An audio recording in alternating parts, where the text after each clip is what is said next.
Hello my friends and welcome back. Thank you very much for being with me again today.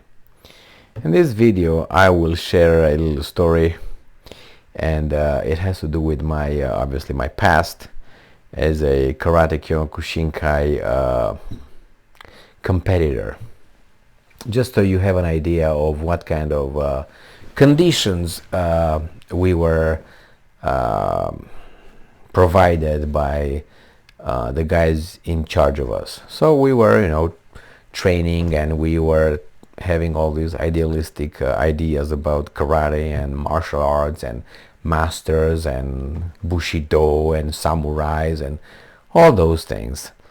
And then, let's go to the point, get the point. So I, in 1997, it was 1996 actually, I qualified. I became the Romanian national team champion.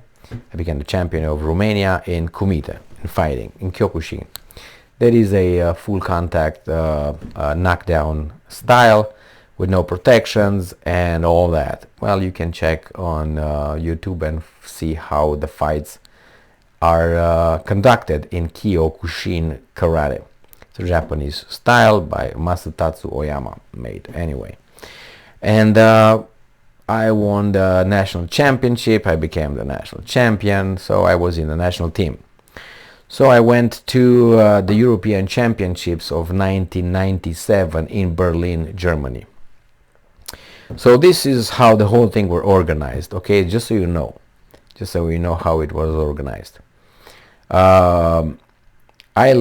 I used to live in Transylvania. That's a Romanian territory, area, how you want to call it, province. So from my hometown, I had to take the train and go by train 5 hours until I got to another town by the border with Hungary, and that's called Oradea. I went over there. That's what was the national team was forming. So I got over there and on my own with all my own money, and you go over there, you get off the train, and then you get to the whatever national team headquarters, if you want to call it that way. Now we jumped in a car from there, and from there to Berlin is 24 hours drive straight. We had 3 cars. In 3 cars was the Romanian national team ready to drive. So we drove 24 hours. We exchanged drivers. 24 hours from Oradea to Berlin. We got to Berlin in the evening. Okay, so I can't remember when we left. Probably in the evening, the day before. We got in the afternoon, let's say. I think it was in Berlin. We went to Berlin. We showed up at the weigh-ins. We went and they checked our weights, shook hands, signed in. And then by about 7 o'clock p.m., we were, after 24 hours of driving, being on a car, we got, as I said, late afternoon, 6 o'clock or something like this. The weigh-ins were about 8 or 9 or something like this. And then we slept. We went and you buy food. I went and I remember I had a hot dog. That's what I ate that evening. So before the competition, which was the next day. So we got to Berlin a few hours. Not even, maybe 12 hours before the competition, because you got about 6 p.m. Berlin time. And the next day at about 8 o'clock, it started the competition. So I ate at about 9 p.m., 10 p.m. Berlin time. I ate a hot dog because I didn't have money. Nobody was providing me with shit, the national team. So I went, I can't remember with other people, I went, as I said, a hot dog, ate it, went to bed. Next morning, went and we fought. We started the competition. So that's how, and remember, the same day after I ate the hot dog, we had a little meeting in the Romanian national team president, and we went in his hotel room, and this is what he told us, the national team and everybody else.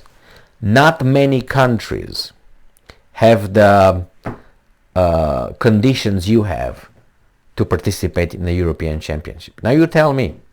So I leave tonight So I leave by train, let's say in the morning.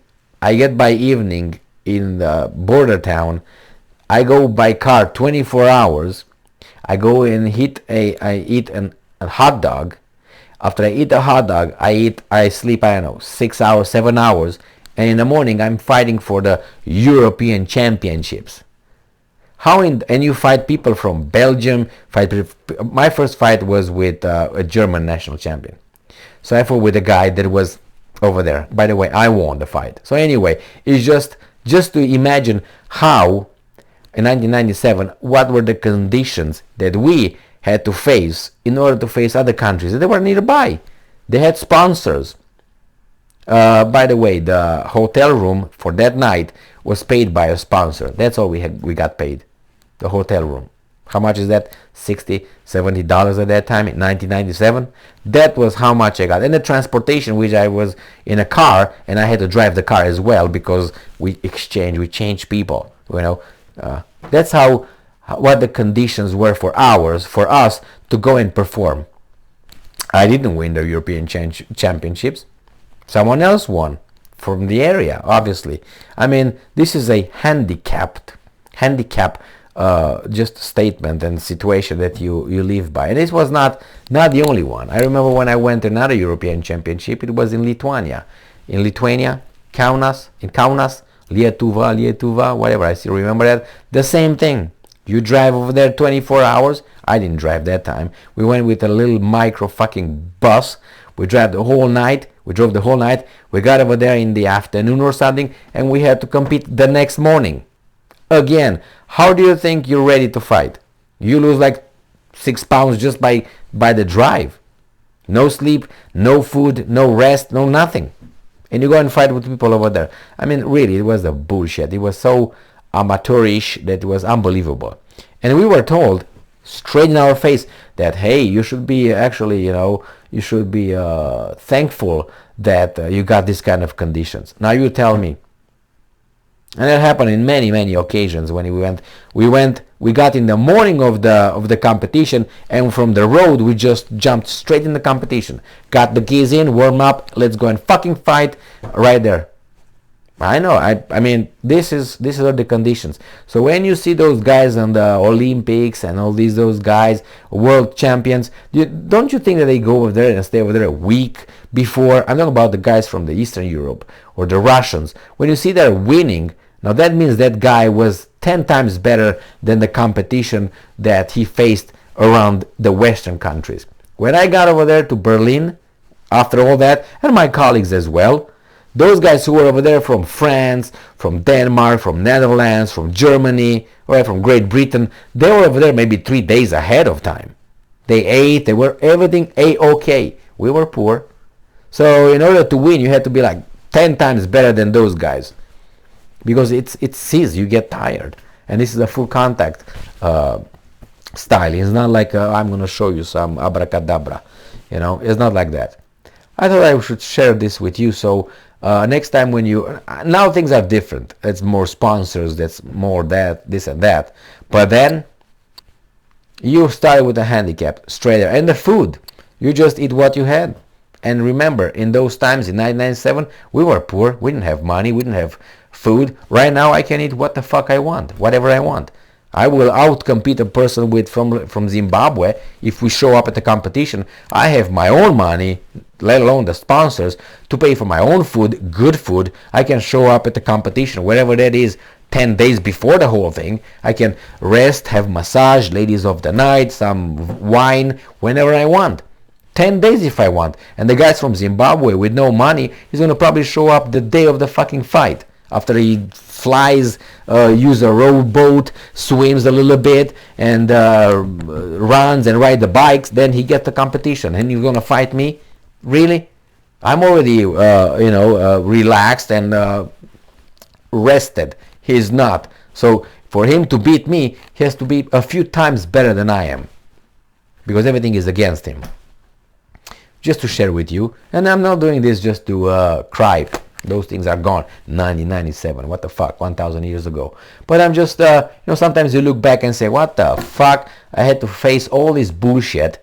And then look back and people ask you here, hey, did you ever win a World Cup or did you win a European? No, motherfuckers, I didn't. Probably if I would have been a German in Berlin, and I would have been living in Berlin, I would have fucked everybody up.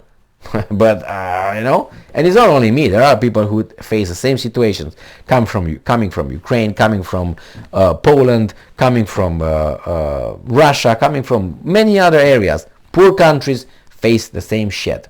That's what it is. Well, you do what you can do. Just sharing with you, and I will keep doing this, so I can make you aware of certain realities, because people say, hey, Emil, you came from Romania? Yes. How many hours did you drive? I was asked this question a lot by my American fellows. How many hours did it take you to drive from Romania to United States? Yeah. Thank you very much for being with me again today. Stay strong, stay smart, look for the truth, and be just.